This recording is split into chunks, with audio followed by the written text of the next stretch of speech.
Shalom, shalom. C'est un grand privilège pour moi d'être parmi vous ce matin et je vous remercie de cet accueil chaleureux que j'ai eu, d'ailleurs des plus petits jusqu'aux ceux de l'âge d'or. Et vous savez, quand une église est chaleureuse, cela reflète surtout le caractère des pasteurs. Pasteur Bégin, Pasteur Lalande, j'ai eu ce grand plaisir de les rencontrer. Et on peut voir un amour qu'ils ont pour la parole de Dieu. Donc, je veux vous dire, je me sens très confortable d'être parmi vous ce matin. Je sais que vous avez mon témoignage entre les mains. Je suis sûr que vous n'avez pas eu le temps de le lire, mais brièvement, je suis né à Casablanca, au Maroc. Et ma famille a immigré ici, au Québec, vers les années 1968. Et j'ai rencontré le Seigneur un peu plus tard, vers les années 1976.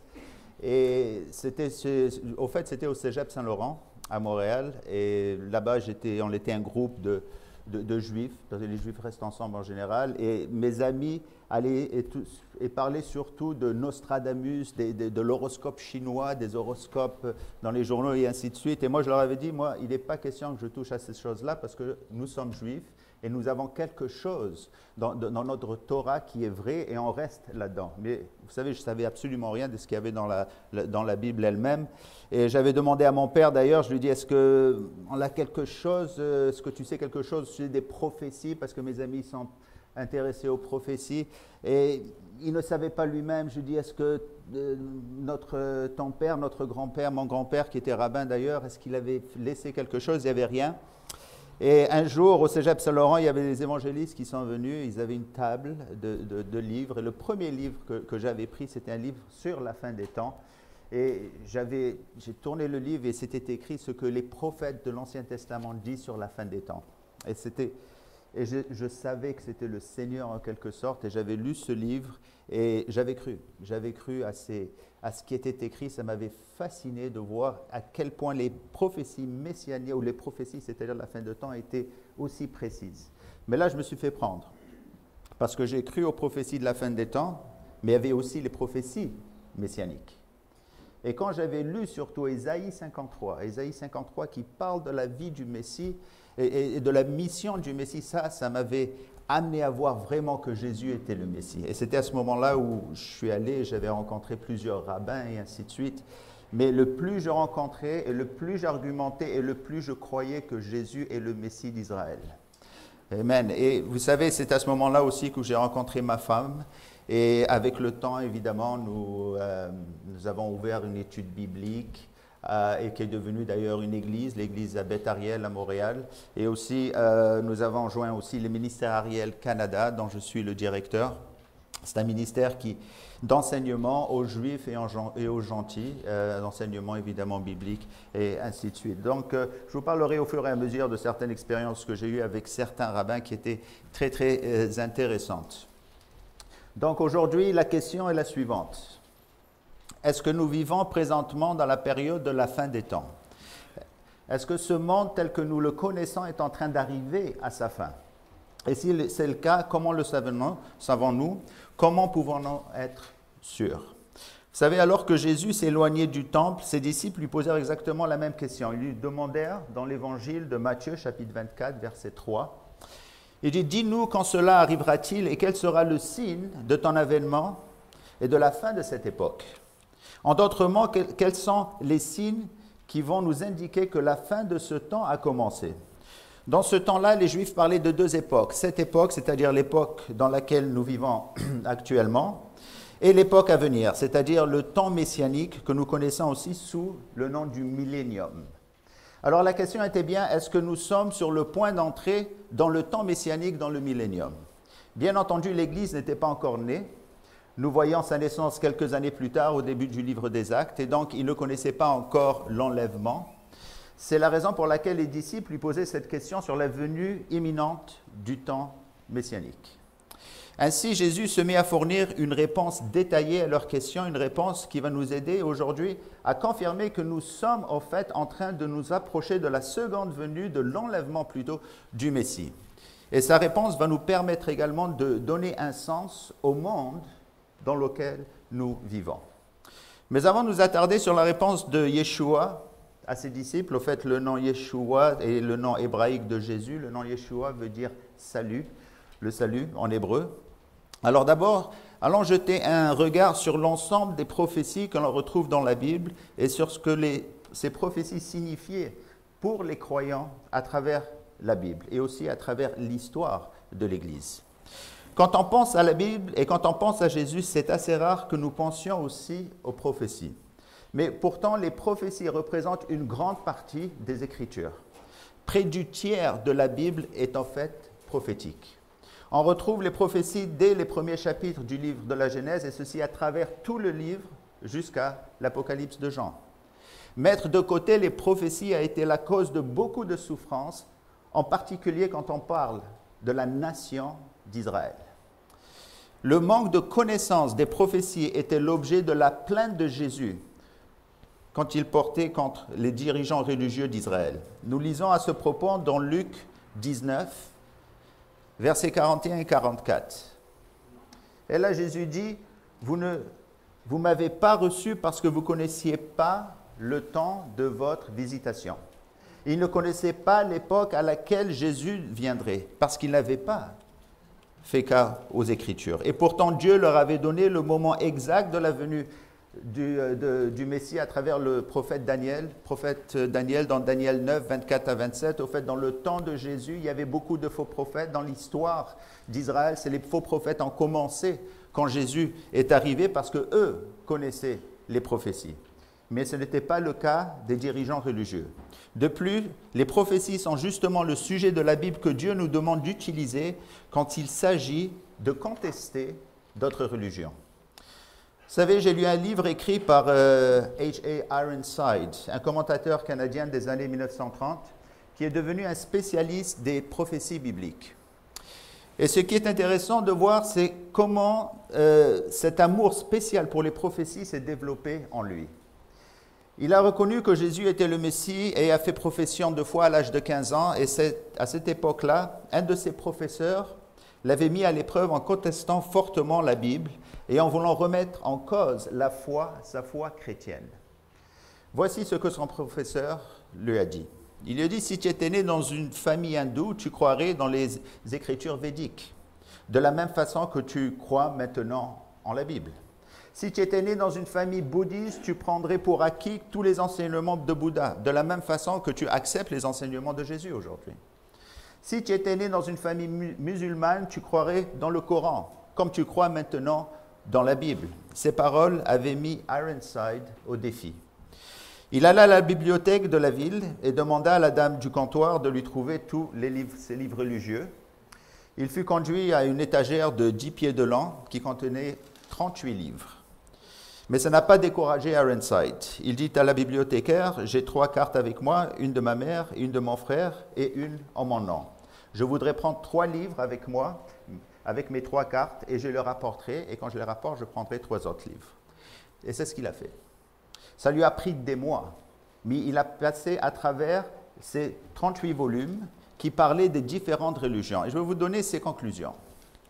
Premièrement, il a commencé par dire qu'avant, il avait une mauvaise opinion de certaines de ces grandes religions. Il pensait qu'il n'y avait rien de bon en elles. Mais il a découvert qu'il y avait beaucoup de belles valeurs morales et religieuses dans ces religions-là. Toutefois, il dit que toutes ces vérités et bien d'autres encore peuvent se trouver dans la Bible. Deuxièmement, ce qui l'avait grandement impressionné, c'est que dans tous ces volumes, il n'y avait pas une seule déclaration prophétique qui avait été accomplie. Il y avait des tentatives de prophétie, mais rien comparable avec les prophéties que nous retrouvons dans la Bible qui sont tellement spécifiques et exactes. Cette expérience a fait de Ironside un commentateur des plus vus des prophéties bibliques. Et cet homme avait vraiment mis le doigt sur ce que Dieu nous demande de faire, de comparer et de mettre les autres croyances au défi avec les prophéties bibliques. C'est exactement ce qu'il a dit à travers le prophète Ésaïe, il y a 2750 ans, dans Ésaïe 41, versets 22-24, parlant des autres croyances qui faisaient défi à Dieu. Quand les Juifs étaient en Israël, il y avait beaucoup de religions qui les entouraient. Et Dieu dit qu'ils produisent et qu'ils nous déclarent ce qui doit arriver. Quelles sont les prédictions que jadis vous avez faites? Dites-le pour que nous prenions garde et que nous en reconnaissions l'accomplissement, ou bien annoncez-nous l'avenir. Dieu leur demande de faire ça. Dites-nous ce qui arrivera plus tard pour que nous sachions que vous êtes des dieux. Ça, c'est les paroles de Dieu qui parlent à toutes les autres religions. Qu'ils nous mettent à présent, s'ils veulent, prédire le futur. Ils ont prédit quelque chose pour que nous puissions voir quelque chose de vrai. Il n'y a rien qui a été prédit, on ne voit rien comme prédiction. Et la Bible elle-même est prête à passer le test. Nous retrouvons en elle des centaines de prophéties qui ont déjà été accomplies. Et de ces prophéties, nous avons, par exemple, et principalement, ce qui concerne la première venue de Yeshua, la première venue de Jésus. Les prophéties messianiques. Les gens dans la venue de Jésus connaissaient l'endroit exact de sa naissance, Michée 5.1. C'était le même endroit où David était né, à Bethléem. Ils savaient aussi de quelle tribu il descendait, de la tribu de Juda, comme Jacob avait dit dans Genèse, chapitre 49. Ils savaient le moment précis de sa venue, Daniel 9, 24 et 27. Ce qui est dommage, c'est qu'aujourd'hui, le livre de Daniel a été retiré des livres prophétiques. Il a été mis dans les livres des Ketubim, avec psaumes et tout, parce qu'il est trop exact. Et il parle aussi de la mort du Messie. Il savait aussi de quelle façon le Messie allait mourir. 800 ans même avant la crucifixion, nous lisons dans Psaume 22, 7, « Ils ont percé mes mains et mes pieds ». Considérons ces prophéties concernant Jésus.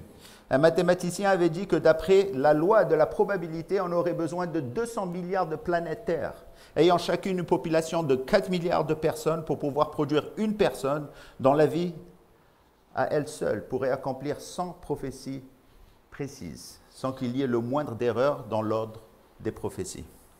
Et pourtant, nous comptons au moins 109 prophéties qui ont été accomplies par la première venue de Christ. Par ailleurs, apprendre à connaître et à comprendre l'époque dans laquelle nous vivons a beaucoup de valeur en soi. Et étudier les prophéties nous apporte un grand réconfort tout en faisant le jour sur de grandes promesses. Dieu avait dit à Amos, au chapitre 3, verset 7, il dit « Or, le Seigneur l'Éternel ne fera rien qu'il ne révèle son secret à ses serviteurs, les prophètes. » Qu'est-ce que ça veut dire? Est-ce que nous devrions avoir peur de l'inconnu? Non. Dieu est avec nous. Comme il le dit dans Psaume 91, tu n'auras pas peur des frayeurs de la nuit, ni de la flèche qui vole le jour. Rien de majeur ne nous arrivera à moins que Dieu nous l'ait dit. Dans ses promesses, des prophéties. Aussi important, ces prophéties ne sont pas obscures. Ce ne sont pas des proverbes obscurs que chacun peut interpréter à sa façon. Dieu nous dit ainsi à travers le prophète Ésaïe. Ésaïe 45, 19, il dit « Je n'ai pas parlé en secret. Je n'ai pas parlé en secret. » Plusieurs personnes viennent à l'église et ils disent « Oh, j'ai rencontré quelqu'un qui sait quelque chose et il va nous le dire et ainsi de suite. » Je dis « Écoute, Dieu lui-même est tellement sincère. Okay? S'il lui dit, il va nous le dire aussi. Okay? Dieu ne parle jamais en secret. Et à travers Moïse, Dieu a promis que sa parole n'est pas trop compliquée, ni trop éloignée pour nous, si nous mettons le temps d'étudier. Le temps d'étudier, c'est ce que ça prend. Deutéronome chapitre 30, verset 11, alors que Moïse parlait à toute la population, aux hommes, aux femmes, aux enfants. Et il leur dit, car ce commandement, c'est-à-dire la parole qu'il leur a donnée, ce commandement que je te commande aujourd'hui n'est pas trop merveilleux pour toi, ni trop éloigné. Tous les événements majeurs qui vont participer à la fin de ce monde ont été prophétisés par la parole du Seigneur que nous connaissons déjà la fin et du début jusqu'à la fin d'ailleurs. D'ailleurs, Daniel, je vais vous dire, est un exemple extraordinaire de cette vérité d'une paix intérieure. Ce qui s'est passé au temps de Daniel représente une des périodes les plus dévastatrices de l'histoire d'Israël. Le temple de Salomon était le centre, le cœur de la foi juive de ce temps et il a été complètement détruit. Ce temple était l'endroit de louange par excellence pour Daniel. C'était le lieu dont Dieu avait dit qu'il serait présent. C'était la demeure de Dieu. Et cependant, un peuple venu du nord, les Babyloniens, arriva à Jérusalem en proclamant que leur Dieu était plus fort que le Dieu d'Israël. Et ils détruisirent complètement le temple en tuant des milliers, c'est-à-dire d'hommes et de femmes et d'enfants, et mettant en eux de nombreux captifs. Daniel, d'ailleurs, fut témoin de tout cela. Et la question se pose, pourquoi est-ce que Daniel n'a pas perdu sa foi? Qu'est-ce qui a fait que Daniel a gardé sa foi? Il aurait pu facilement dire « Mon Dieu m'a abandonné ». La force de Daniel était dans les prophéties, de sa connaissance des prophéties de la fin des temps.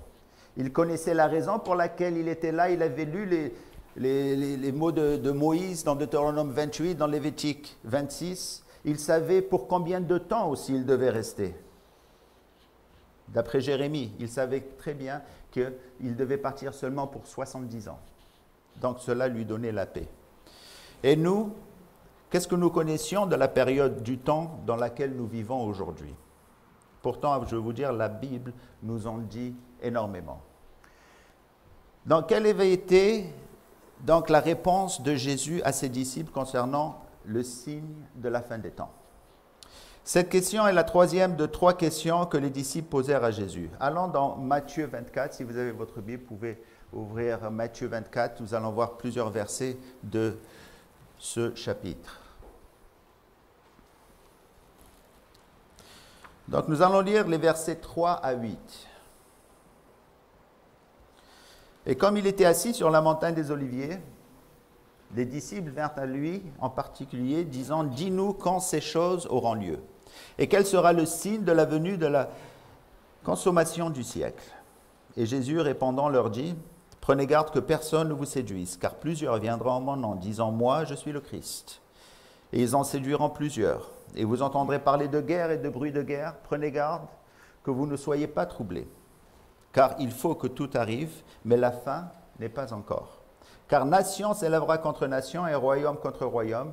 Il y aura des famines et des pestes et des tremblements de terre en divers lieux. Mais toutes ces choses sont un commencement des douleurs. Prises dans l'ensemble, ces 3 questions posées contiennent en même temps une demande de 3 signes. La première question, dans le passage de Matthieu, était « Dis-nous quand ces choses auront lieu ». Ces choses font référence à la destruction du temple qui a été prophétisée dans les 2 premiers versets du chapitre 24 de Matthieu. Destruction du temple, d'ailleurs, qui est arrivée en 70 de notre ère. La deuxième question était « Quel sera le signe de ta venue ?» Yeshua dit aux disciples que quand il viendra, tout le monde le verra. La deuxième venue n'est pas quelque chose qui arrive dans notre cœur. Jésus insiste sur le fait que ce sera un signe concret. Aujourd'hui, beaucoup de personnes disent que nous vivons dans le temps messianique, que nous sommes dans le millénium. Au fait, c'est la majorité des cas dans la majorité des églises. Mais Yeshua apporte une clarification, une rectification à ce point de vue dans Matthieu 24, 27 à 30. Regardez ce qu'il dit, versets 27 à 30. C'est-à-dire, car comme l'éclair sort de l'Orient et apparaît jusqu'à l'Occident, ainsi sera la venue du Fils de l'homme. Car où que ce soit le corps mort, là s'assembleront les aigles. Et aussitôt après la tribulation de ces jours, le soleil sera obscurci et la lune ne donnera pas de lumière et les étoiles tomberont du ciel et les puissances des cieux seront ébranlées. Et alors paraîtra le signe du Fils de l'homme dans le ciel. Et alors toutes les tribus de la terre se lamenteront et verront le Fils de l'homme venant dans les nuées du ciel avec puissance et avec une grande gloire.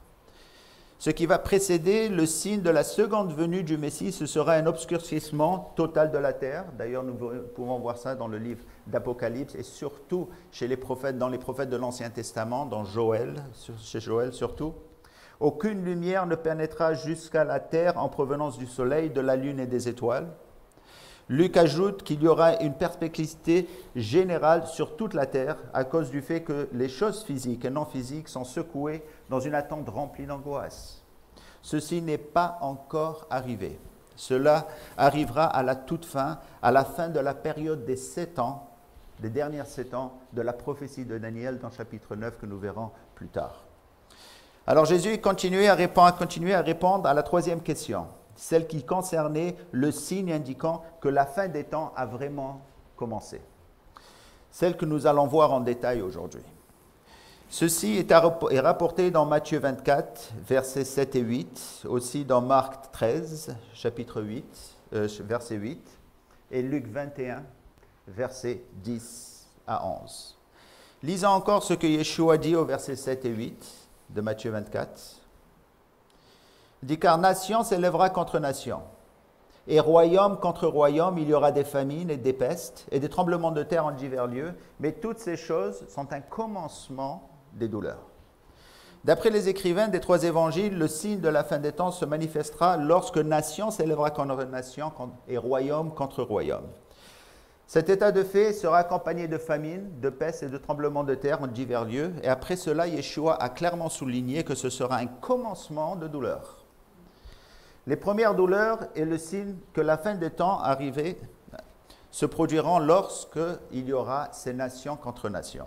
Jésus avait clairement énoncé dans ce chapitre que des guerres locales entre quelques nations n'indiqueraient pas la venue ou sa venue ou le commencement de la fin des temps. Et pour comprendre ce que signifiait l'idiome « nation s'élèvera contre nation et royaume contre royaume », il faut retourner aux origines juives de cette déclaration. Cette expression est un idiome hébreu qui s'applique à une guerre mondiale. La déclaration de Yeshua ici est la suivante. Quand une guerre mondiale se produira plutôt que de simples guerres locales, cette guerre mondiale sera le signe que la fin des temps a commencé.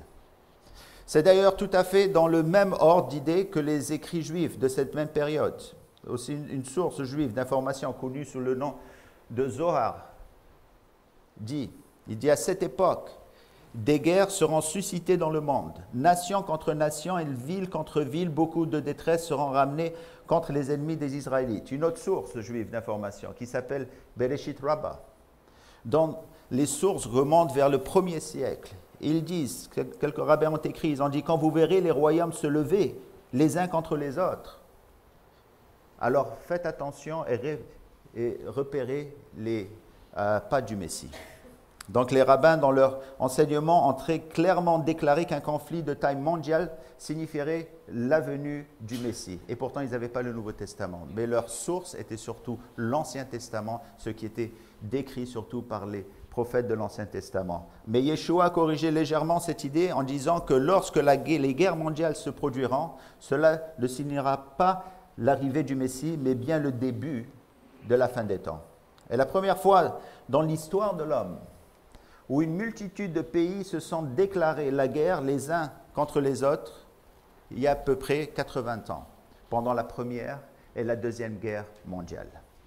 Le signe de la fin des temps a commencé par un conflit d'envergure mondiale, là où nation s'éleva contre nation. On peut citer par exemple que 65 pays étaient engagés dans la deuxième guerre mondiale, ce qui ne s'était jamais produit dans l'histoire de l'homme. Et ces guerres ne sont pas arrivées dans le vide. Ces guerres ont changé la face de la terre et beaucoup de pays l'ont connu. À partir de ce moment-là, des grands changements sont arrivés dans plusieurs pays, dans des pays clés qui vont jouer un rôle clé dans le temps de la tribulation. Quels sont donc ces pays qui vont jouer un grand rôle et quels changements ont-ils subis durant les dernières guerres pour que nous puissions comprendre dans le temps où nous vivons aujourd'hui? Un pays qui va jouer un rôle important, évidemment, c'est le pays d'Israël. Au milieu de ces deux guerres mondiales, Israël se préparait, à travers une grande vague d'antisémitisme, d'holocauste et de pogrom, à devenir une fois de plus, et cela après 2000 ans, un pays. Ceci s'est produit au mois de mai 1948, 3 ans après la fin de la Deuxième Guerre mondiale. La renaissance d'Israël est l'une des prophéties de la Bible les plus extraordinaires et les plus improbables qui se soit jamais produite. Sa renaissance était l'accomplissement d'une autre prophétie que Yeshua avait donnée dans le chapitre 24 de Matthieu. Regardez versets 32 à 35.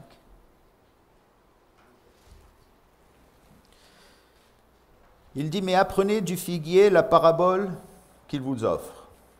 Quand déjà son rameau est tendre et qu'il pousse des feuilles, vous connaissez que l'été est proche. De même, vous aussi, quand vous verrez toutes ces choses, sachez que cela est proche, à la porte. En vérité, je vous l'ai dit, cette génération ne passera point que toutes ces choses ne seront arrivées. Le ciel et la terre passeront, mais mes paroles ne passeront point. » Et Luc ajoute dans Luc 21, verset 29, il dit, « Voyez le figuier et tous les arbres. Quand ils sont déjà commencés à pousser, vous connaissez par vous-même, en les voyant, que l'été est déjà proche. » Qu'est-ce que le figuier représente? Et quels sont les autres arbres? Vous savez, quand on regarde les symboles dans les Écritures, il y a 3 arbres qui représentent Israël. D'après Bullinger, E.W. Bullinger, le figuier est le symbole d'Israël et des privilèges nationaux d'Israël. L'olivier d'Israël représente les privilèges religieux d'Israël. La vigne d'Israël représente les privilèges spirituels d'Israël. En fait, avant de continuer, je ne sais pas si vous connaissez E.W. Bullinger. E.W. Bullinger était une personne qui a écrit énormément sur les prophéties de la fin des temps. Mais ce que j'ai appris récemment quand j'ai lu sa biographie, c'est que c'était un ami personnel de Herzl. Maintenant, qui était Herzl? Herzl, c'était une personne qui avait commencé à amener les gens au pays d'Israël vers les fins des années 1800. Au fait, c'était une personne qui n'était pas religieuse du tout, qui ne croyait même pas en Dieu. Et pourtant, E.W. Bullinger était son ami personnel et apparemment, ils marchaient, ils prenaient de longues marches ensemble. Et je suis sûr que Herzl lui-même avait écouté, avait entendu ces prophéties de la fin des temps. Au fait, ce qu'il y a d'extraordinaire, c'est que je vois que Dieu avait utilisé des chrétiens gentils pour aider les Juifs à reconstruire Israël vers ces années-là. Les autorités religieuses juives étaient contre Herzl, et ils le sont encore aujourd'hui. Mais Dieu est allé chercher des chrétiens comme vous. Il y avait aussi un autre chrétien qui avait aidé Herzl, c'était Blackstone. Alors, ce qui se passe, c'est que l'ONU, à un certain moment, avait donné à Israël, à Herzl, ils lui ont dit, écoute, on va te donner une terre en Afrique, en Ouganda, parce que vous ne pouvez pas aller en Israël, il y a trop d'Arabes là-bas et ils vont vous exterminer. Et Herzl allait accepter cette offre, mais il avait reçu une lettre de Blackstone, qui était un chrétien aussi, et connaissait très bien les prophéties de la fin des temps, lui disant qu'il n'avait pas le droit de faire ça parce que le Dieu d'Abraham, d'Isaac et de Jacob lui avait dit de retourner là-bas. Et Dieu merci, nous savons aussi dans l'histoire que les fils de Herzl sont devenus des juifs chrétiens. Donc le figuier représente bien Israël, et ce que ce passage de Matthieu 24 nous dit, c'est que quand vous voyez Israël redevenir une nation, autrement dit quand vous voyez que la nation d'Israël est en train de se former après la destruction de 70 de notre ère, vous savez que je suis à la porte.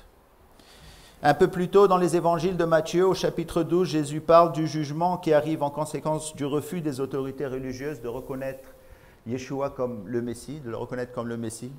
Ce jugement, c'était la destruction du temple et la dispersion des Juifs à travers le monde comme nous le voyons aujourd'hui. C'est pour ça que vous avez des Juifs partout dans le monde. Cependant, ici, dans Matthieu 24, dans la parole du figuier, Yeshua parle de la renaissance d'Israël après ce jugement. Donc, il parle de notre temps aujourd'hui. Jésus avait vu au-delà du début de la diaspora en 70 jusqu'à la naissance d'Israël, tout comme Ézéchiel l'avait vu dans son chapitre 37, décrivant cette renaissance d'Israël comme celle des eaux desséchées. On n'a pas le temps peut-être de lire tout le passage, mais si vous voyez la chronologie d'Ézéchiel 37, vous avez la renaissance des eaux qui représente la nation d'Israël. Et là, Dieu dit à Ézéchiel, vas-y, regarde ces eaux, ils vont ressusciter. D'accord? Au chapitre 38, 39, nous voyons l'attaque de Gog et Magog. Alors nous parlons du temps de la tribulation avec la Russie que nous allons voir bientôt. Et à partir du chapitre 40 jusqu'à la fin, nous avons le temps messianique, donc la description du temple du messianique qui va être construit une fois que Jésus va revenir. Donc c'est une chronologie que nous voyons au chapitre 37, 38, allant jusqu'à 40. Alors que cette résurrection est décrite ici au chapitre 37 d'Ézéchiel, plus tard au verset 11 d'Ézéchiel, nous voyons que les os de la maison d'Israël sont ressuscités. Laissez-moi vous lire versets 11 et 12. Il me dit, fils de l'homme, ces os, c'est toute la nation d'Israël. Voici, ils disent, nos os sont desséchés, notre espérance est détruite, nous sommes perdus. Prophétise donc et dis-leur, ainsi parle le Seigneur, voici, j'ouvrirai vos sépulcres, et vous serez sortis de vos sépulcres, ô mon peuple, et je vous ramènerai dans le pays d'Israël. Nous avons vu le commencement de cette prophétie quand Israël est retourné en 1948. Nous pouvons voir aussi cette chronologie ailleurs, nous n'avons pas le temps d'y aller, mais je vais vous montrer une charte avant d'aller plus loin de la fin des temps. Vous avez d'ailleurs une copie en avant. Deux choses importantes quand on parle de la nation d'Israël, c'est les diasporas, deux diasporas. Alors la première diaspora, c'était en 583, quand les Babyloniens sont venus, c'était dans le temps de Daniel, où ils ont perdu tout le temple. Ce temps-là est très important, c'est ce que Jésus appelle le temps des gentils. Donc le temps des gentils commence à la diaspora 583 jusqu'au second retour de Jésus lui-même. Qu'est-ce qui se passe en ce temps-là? C'est que Israël n'a pas juridiction sur Jérusalem. Okay, comme aujourd'hui, ils ont seulement juridiction sur une partie de Jérusalem. Alors à partir de 583, c'est parti. Donc la deuxième diaspora, c'est en 70. Ce qui se passe, c'est que les Juifs devaient revenir, comme le voit avec les Néhémie, Ezra, Néhémie et aussi les prophètes, Zacharie, Agé et ainsi de suite. Pourquoi? Ils devaient reconstruire le temple pour la première venue de Jésus. Après quoi, ce temple a été détruit. Et évidemment, nous attendons à ce que le temple soit reconstruit en Israël. Nous allons revoir ça un peu plus tard. Le temple de la tribulation, non pas le temple du millénium. Au fait, tout est prêt en Israël. Je suis allé au mois de mai. D'ailleurs, je vais vous montrer quelques photos un peu plus tard. Et nous voyons que le juif, même dans la prière quotidienne du juif, il demande à Dieu de l'aider à reconstruire ce temple. Et aujourd'hui, il y a même des rabbins qui ont tout fait. Ils ont tout accepté, le building lui-même, et ils disent que il leur prendrait à peu près 3 semaines pour construire le temple, si jamais ils ont cette autorisation. Et je crois qu'à un certain moment, durant le temps de la tribulation de 7 ans, ça va être l'Antéchrist avec son génie qui va convaincre les musulmans probablement à laisser les Juifs à construire le temple à Jérusalem. Et ça, c'est le temps de l'Église. Maintenant, c'est important parce que le temps de l'Église, les prophètes de l'Ancien Testament ne l'avaient pas vu. C'est pour ça que dans Éphésiens, c'est-à-dire chapitre 3, Paul parle de l'Église comme étant un mystère. Mystère, c'est-à-dire quelque chose qui était caché dans l'Ancien Testament et qui est révélé dans le Nouveau Testament. Donc ce que les prophètes voyaient, comme Daniel et les autres, ils voyaient le temps de la destruction du temple et tout de suite la venue du Messie. Donc ce temps-là où nous vivons, c'est un temps de grâce, où nous devons prêcher la parole, ainsi de suite. Donc évidemment, ce temps va se terminer par l'enlèvement. Ensuite, nous avons les 1000 ans de temps messianique et ensuite vous avez le temps éternel. Ici, comme nous le voyons dans le livre de l'Apocalypse. Au fait, si vous avez des questions, levez vos mains sur cette... ou un peu plus tard, laissez-moi finir. OK, donc tout cela arriva après le temps des 2 guerres mondiales. Et c'est à travers ces guerres mondiales qu'Israël a été ramené sur la terre. C'est à cause de l'Holocauste, au fait, des nazis, que les Juifs ont ressenti l'urgent besoin de retourner sur leur terre, et cela 2000 ans plus tard. Et qu'Israël soit maintenant né une nouvelle fois ne veut pas dire que nous avons atteint le millénium. Non, parce que les prophètes parlent de 2 retours. Un retour dans la non-croyance et un retour dans la croyance. D'accord? Aujourd'hui, il y a plusieurs missions chrétiennes qui vont dans certaines églises ou plusieurs églises et qui essayent de ramasser de l'argent pour envoyer le plus de Juifs possible en Israël. Et ils disent que si on envoie le plus de Juifs possible, le Messie va revenir beaucoup plus vite. Mais il n'y a pas de théologie derrière tout ça. Au fait, Jésus dit, quand vous voyez les nations entourer Jérusalem, sortez d'Israël. Parce que ça va être un moment désolant, si vous voulez. Donc, comment est-ce que nous savons qu'il y a 2 prophéties, c'est-à-dire 2 retours d'Israël sur la terre? Bon, pouvons aller sur Ézéchiel, la prophétie d'Ézéchiel, chapitre 20, versets 33 à 38, vous l'avez sur l'écran. Et là, Dieu dit, il dit, « Je suis vivant, dit le Seigneur, l'Éternel, si je ne règne sur vous avec une main forte et un bras étendu et avec effusion de fureur. Et si je ne vous fais sortir d'entre les peuples et ne vous rassemble hors des pays dans lesquels vous êtes dispersés, avec une main forte et un bras étendu, avec une effusion de fureur. » Et comment Dieu a-t-il dit qu'il allait les ramener? Avec quoi? Avec une main forte et un bras étendu et une effusion de fureur. Les autres prophètes ne disent pas ça. Ils disent que quand ça va arriver vers la fin de le temps messianique, Dieu va ramener tous les Juifs dans la paix. Mais ici, c'est un retour dans la fureur, avec un bras étendu qu'avec effusion de fureur. Et dans quelles conditions se trouvaient les Juifs avant l'établissement de l'État d'Israël? Ils subissaient une persécution à l'échelle mondiale, ce qui aboutit à l'Holocauste des nazis. Et ce qu'Ézéchiel est en train de nous dire, c'est que les conditions dans lesquelles le peuple juif retourna dans son pays seront la colère de Dieu, qui s'est exprimée dans l'horreur des holocaustes. D'ailleurs, c'est une question qui est très difficile. Plusieurs juifs, quand on leur apporte la parole, ils disent « Où était Dieu quand il y avait l'Holocauste ?»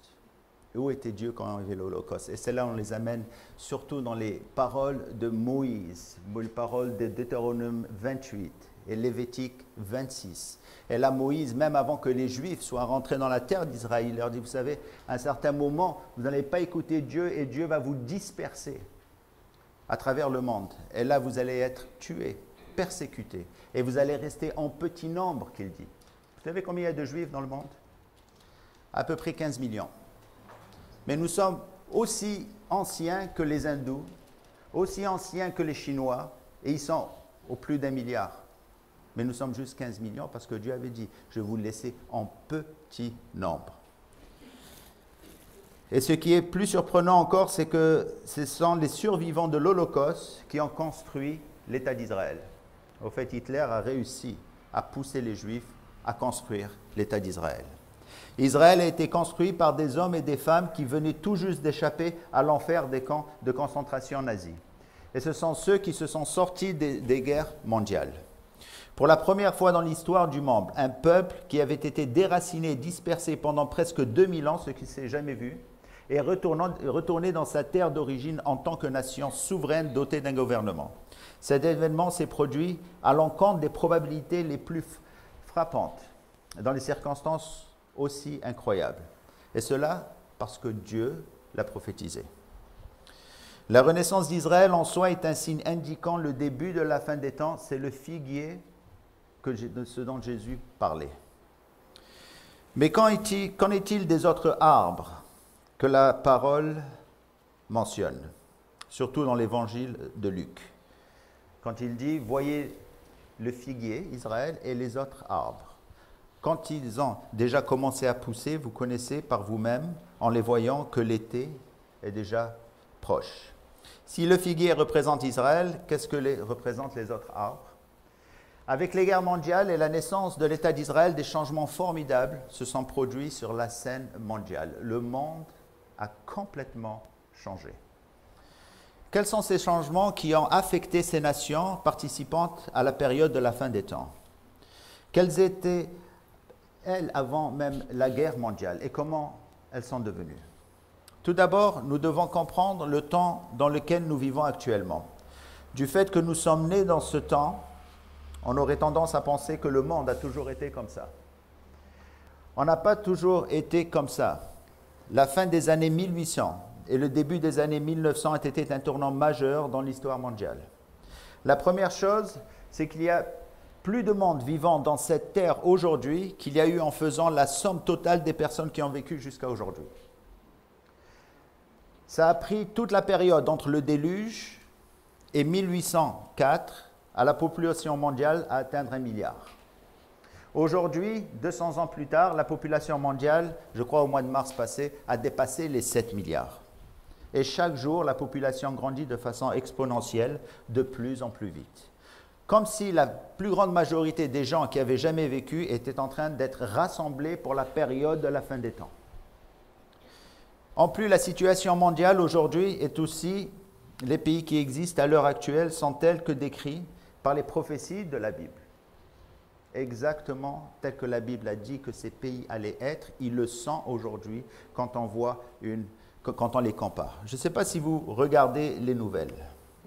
D'ailleurs, je dis à ma congrégation que c'est nécessaire de voir les nouvelles tous les jours, des nouvelles mondiales, parce que là, on peut comparer, on peut voir ce qui se passe même et comprendre les prophéties et la direction des prophéties et comment est-ce que Dieu travaille même aujourd'hui. Nous vivons dans un temps exceptionnel, vraiment exceptionnel. Maintenant, jetons un coup d'air sur les acteurs principaux décrits dans les prophéties de la fin des temps. On va commencer par la Russie. Vous savez, le prophète Ézéchiel qualifie ce pays de puissance mondiale dans la période de la fin des temps. Mais à quel moment de l'histoire la Russie est-elle devenue une puissance mondiale? Il n'y a pas si longtemps. Les historiens nous rapportent que c'était sous l'administration de Staline, au milieu des années 30 que la Russie devint une puissance mondiale, en atteignant son sommet après la Deuxième Guerre mondiale, exactement au même temps de la renaissance du pays d'Israël. À cette époque, l'armée, la flotte et l'aviation russe s'étaient développées et modernisées de façon considérable. Et les scientifiques russes comptaient parmi les meilleurs au monde. Ils se sont mis à développer des armes nucléaires puissantes et battre les Américains dans la course à qui lancerait le premier satellite et qui enverra le premier humain dans l'espace. Cependant, le prophète Ézéchiel, il y a 2600 ans, écrit concernant ce pays. Voyons Ézéchiel 38, versets 1 à 3. Dit la parole de l'Éternel vient à moi disant, Fils de l'homme, tourne ta face vers Gog, le pays de Magog, le prince de Rosh, Méchec et Tubal, et prophétise contre lui et dit, ainsi dit le Seigneur l'Éternel, voici, j'en veux à toi, Gog, prince de Rosh, de Méchec et de Tubal. Et au verset 8, il dit, après beaucoup de jours, tu seras visité. À la fin des années, tu viendras dans le pays délivré de l'épée, rassemblé d'entre beaucoup de peuples, sur les montagnes d'Israël, qui ont été une désolation perpétuelle avec ceux qui sont sortis d'entre les peuples et qui habitent tout en sécurité. Et tu monteras. Tu viendras comme une tempête, tu seras comme une nuée pour couvrir le pays, toi et toutes les bandes et beaucoup de peuples avec toi. Maintenant, avant de tâcher de comprendre cette prophétie, la première question est, comment savons-nous que c'est la Russie? Comment savons-nous qu'Ézéchiel est en train de parler de la Russie? Vous savez qu'aujourd'hui, les rabbins le savent. D'ailleurs, il y a quelque chose qui est arrivé, que je vais vous dire un peu plus tard, avec la Turquie, la Russie et aussi l'Iran, qui se sont mis ensemble. Plusieurs rabbins ont reconnu la prophétie d'Ézéchiel. Mais retournons à la fameuse table des nations, dans le livre de la Genèse. Et on va commencer par là, parce que là, nous allons voir, essayons de tracer les personnes dont Ézéchiel nous parle, le Gog, Magog, Méchec, Tubal, et ainsi de suite. Vous pouvez, si vous voulez, tourner votre Bible à Genèse 10. D'ailleurs, nous allons voir nos origines, l'origine de toutes les nations qui sont là. Vous avez 70 nations qui ont été mentionnées. Le nombre 70 est très important. D'ailleurs, il y avait 70 Juifs, d'ailleurs, qui sont rentrés en Égypte. C'est mentionné aussi, donc 70 est un chiffre important ici. Là, vous voyez qu'après le déluge, nous retrouvons Noé et ses 3 fils. Alors, 3 fils, vous avez Japheth, Ham et Shem. De Japheth sont venus tous les Européens, surtout, et donc vous, je crois. De Ham sont venus les Africains et un grand nombre de pays arabes. La majorité des pays arabes, d'ailleurs, viennent de Ham. Et de Shem sont venus les Juifs et certains pays arabes. Chacun des descendants de ces 3 fils sont allés s'établir dans différents coins du monde, créant ainsi les nations. Et on peut les retracer à travers l'histoire. Regardons quels sont les fils de Japheth. Regardez au verset 2. Il dit, les fils de Japheth étaient Gomer et Magog et Madia et Javan et Tubal et Méchec et Tiras. Magog est le 2e fils, Tubal est le 5e et Méchec le 6e. On les retrouve dans Ézéchiel. Où sont partis ces fils à travers l'époque de Noé ou après l'époque de Noé? Il est possible au fait de retracer leur trajectoire à travers l'histoire. Hérodote, l'historien grec du 5e siècle avant Jésus-Christ, mentionne Méchec et Tubal et les identifie avec une partie des Samartiens et des Muscovites qui étaient des peuples d'Asie mineure. Donc Méchec et Tubal sont allés aussi loin que le territoire de la Russie que nous connaissons aujourd'hui au fait comme Russie. Joseph Flavius, historien du 1er siècle après Jésus, dit que Méchec et Tubal sont des Moshevites et des Tobélites. Et il les appelle ainsi les Scythes, vivant dans les montagnes là où la Russie est en ce moment. Pline aussi, l'historien latin du 1er siècle, confirme cette information en disant que les Scythes étaient de Magog. Les Scythes sont partie les ancêtres, au fait, des Russes. Et ce que je trouve extraordinaire, c'est que Méchec a été le fondateur d'un peuple appelé Moshi. Et Moshi est un mot grec dérivé du mot hébreu Méchec, qui serait la source du mot Moscou, la capitale de la Russie européenne. Tubal est le fondateur des Tibériens, qui habitaient près de la mer Noire. Et c'est des Moshis dans la région de la capitale d'Asie de Tobolsk, qui devient Tobolsk. Donc Gog est aussi le prince d'un peuple ancien appelé Rosh, Meshech et Tubal. Rosh, ou chef, signifie en hébreu le sommet ou la tête de quelque chose. Et plusieurs croient que Rosh serait le mot d'où provient le mot Russie. Donc les prophéties bibliques ne sont pas des paroles que nous pouvons adapter n'importe où. Elles sont très précises. Et nous avons ici l'histoire pour les supporter.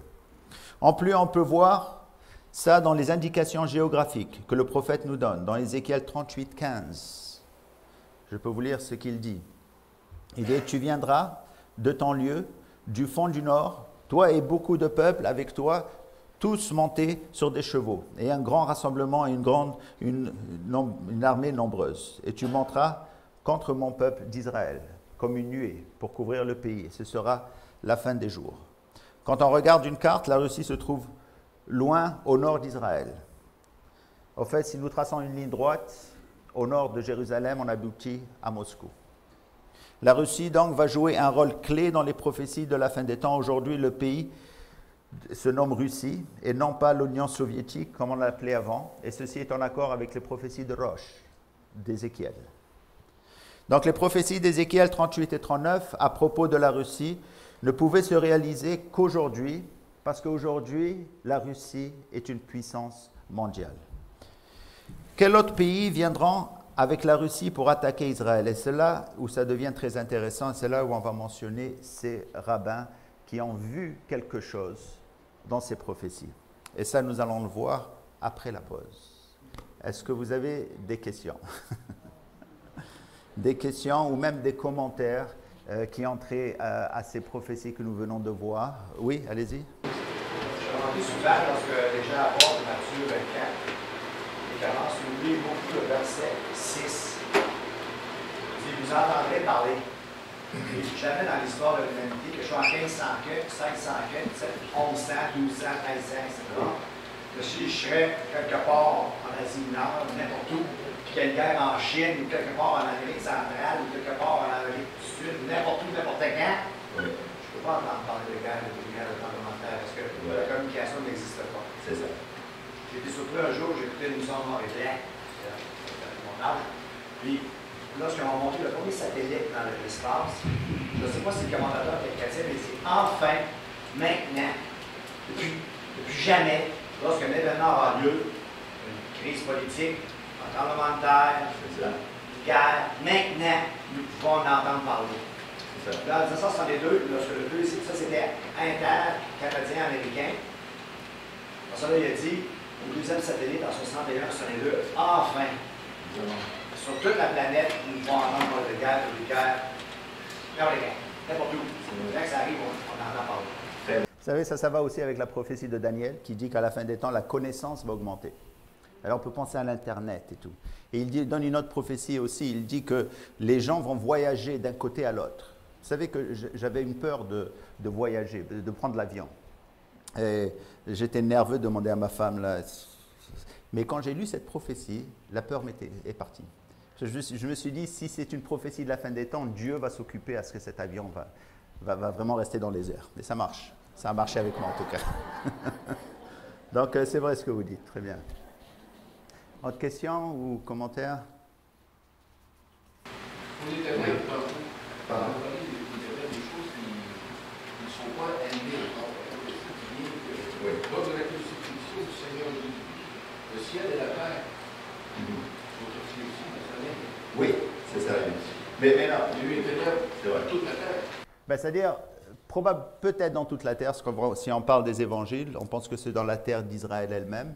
Mais si vous comparez ce qui se dit pour la fin des temps, il faut le comparer avec ce que les prophètes de la fin des temps disent. C'est le même langage. C'est une petite expérience que Dieu qui est venu parce que c'est ça. L'explication des étoiles en plein jour, il venait de tuer la lumière. C'est ça. Vous savez ce que Dieu voulait dire, je crois, en ce temps-là? Il disait aux Juifs, il disait, faites votre choix.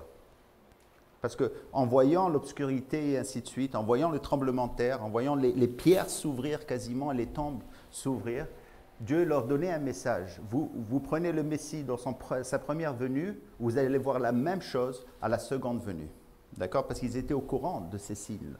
Et je suis sûr que plusieurs sont venus à croire quand ils ont vu ces signes, parce que Jésus n'était pas loin là. Et là, il mourait pour tous les péchés des hommes. Et ceux qui n'acceptent pas le sacrifice de Jésus sur la croix vont devoir passer à travers cette tribulation, si vous voulez. Okay? Et eux-mêmes sentir la colère de Dieu. Parce que aussi, les ténèbres sont éternelles. Ici, c'est un avertissement. C'est un avertissement, c'est bien ça. Bravo. Oui. Est-ce que parmi les peuples juifs, est-ce qu'il y en a beaucoup qui refusent encore le Messie en pourcentage? Il faut poser la question autrement. Est-ce qu'il y a beaucoup qui croient en Jésus? Non, pas beaucoup. La majorité des Juifs ne croient pas. Et justement, on ne sait même pas combien il y a de Juifs messianiques, combien il y a de Juifs croyants. Il y en a qui disent 200 000. Je crois que le chiffre est beaucoup plus petit. À Montréal, je ne sais même pas. Peut-être on n'est pas plus que 30, 35 sur une population de 100 000. Ouais. Peut-être qu'il y en a d'autres. Il faut que je vais vous parler un peu de notre ministère un peu plus tard, de ce qu'on fait, parce qu'on est à la radio tous les jours, on donne des Bibles et ainsi de suite. Et je sais qu'il y a beaucoup de gens qui écoutent. Et ils sont intéressés, mais est-ce qu'ils croient? Je ne sais pas. Parce que ça prend du courage quand même. Parce que croire pour un juif, c'est aller contre toute l'institution. Okay? Et même les rabbins disent qu'un juif qui croit en Jésus n'est plus juif. Oui, mais ils n'ont pas le droit, ce n'est pas à eux de décider. Un juif est un peuple. Un juif n'est pas une foi. On est né juif, d'accord? Je peux être chinois, je peux être mettons, de race noire ou quelque chose, je ne peux pas changer ma famille, ainsi de suite. Mais ça les affecte tellement qu'ils disent ça. Mais aussi, si un juif devient musulman ou un juif devient bouddhiste, pour eux c'est correct. Mais Jésus, non. Pourquoi? C'est parce qu'il y a quelque chose, bien sûr. Au début, c'est ce qui m'avait attiré pour voir ce que Jésus disait, parce que ça dérange beaucoup de monde. Ouais. Oui. J'aurais une question à savoir, est-ce que présentement, avec tous les signes qu'il y a, est-ce qu'on pourrait dire que Satan est en train de vraiment installer tout son plan pour ce qu'on pourrait appeler là, avant pour les tribulations et tout, là? Est-ce qu'on pourrait dire qu'on est à ces portes-là? Là? Absolument. Absolument, parce que tous les joueurs, tous les pays clés qui vont jouer un rôle pour la fin des temps, sont prêts. Les seuls qui restaient, c'était les pays arabes. Et récemment, on a vu un changement incroyable. On a vu maintenant, il reste juste l'Égypte et la Syrie, d'accord? Ils sont en révolution en ce moment. Alors tout est en train, tout est prêt, ok? Et je crois que c'est une grâce de Dieu que nous sommes encore là. Que l'enlèvement n'est pas arrivé peut-être il y a 50 ans. Okay? L'enlèvement, d'ailleurs, j'ai arrêté de prier pour l'enlèvement. Parce que, non, je veux qu'on ait plus d'opportunités d'aller et prêcher cette parole pour que les hommes viennent à croire. Okay. L'enlèvement, j'adore d'ailleurs. Je dis toujours à la population que Jésus vient, au fait, il vient ce soir, vous le saviez? Parce que si ce n'est pas ce soir, c'est demain, mais ce n'est pas grave. Mais c'est ce soir qui vient. On devrait vivre de cette façon. Vous savez, quand vous allez, je sais pas, vous allez en Floride, peut-être à Miami, vous aimez ça. Vous savez, mais 2 semaines avant, vous êtes excité, d'accord? Vous faites vos bagages et ainsi de suite. Mais la même chose pour nous. Jésus vient à n'importe quel moment. On va faire ce voyage incroyable là, dans ce pays, dans cette ville. C'est la Nouvelle Jérusalem où Jésus a préparé un endroit pour nous, pour chacun de nous. Ça, c'est extraordinaire d'ailleurs. C'est une espérance d'ailleurs qu'on va voir dans le cœur de toute personne, je crois, à travers l'histoire et dans Hébreux 11 aussi. Ce qui a soutenu la foi de tous ces croyants, c'est cette ville qu'ils voyaient plus tard. D'ailleurs, qu'on va visiter, on va y aller très bientôt. Par rapport à la Syrie, qu'est-ce qui se passe en Syrie en ce moment-là? On peut dire que ça aussi fait partie de son plan, qu'il y ait autant de personnes qui souffrent? Oui, mais la Syrie va jouer aussi un rôle important. Je veux dire, c'est un pays important chez les pays arabes.